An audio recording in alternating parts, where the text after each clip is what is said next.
Behind closed doors, the Freemasons were free to indulge in the secret rites and rituals handed down to them by their ancestors, and these became the basis of their levels of membership, called degrees.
Politicians funded by the Masons promoted the Masonic ideology.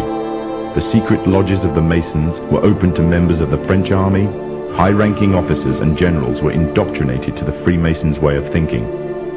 With the people, the politicians, and the military of France under Masonic control, the Masons could finally strike. Freemasonry has worked in a hidden but constant manner to prepare the revolution. We are then in complete agreement that Freemasonry was the only author of the revolution, and the applause which I receive from the left, and to which I am little accustomed, proves, gentlemen, that you acknowledge with me that it was Masonry which made the French Revolution.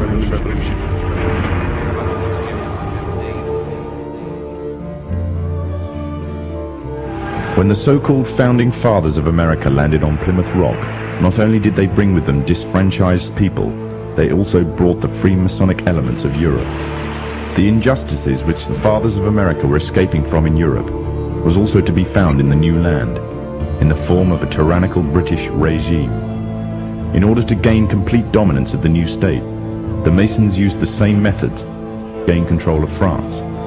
Although the British monarchy was run by the Masons, the American War of Independence was a necessary action, and the people involved in the war were expendable for the Masons to fulfill their dream. Emotions of the people were manipulated into anger, and just like France, anger turned into war. This time, however, previous mistakes would not be repeated. The near defeat the Masons faced against Napoleon and his army in Europe taught the Masons a lesson. Any forthcoming leaders of the resistance must follow the Masonic agenda. The best way to do this was to ensure the leader himself was a Mason, and the leader who took the war to the British was none other than George Washington. On the 4th of July 1776, the Declaration of Independence was made. On the 17th of October 1781, the British were finally defeated and surrendered the colonies to the Americans, and the world's first Masonic state was born, a nation that would represent Masonry in every way. A sign of the Masonic presence in America is plainly visible on the dollar bill, which carries a picture of George Washington, the first Freemasonic president in the world, and a picture of the Freemasonic symbol of the so-called all-seeing one eye.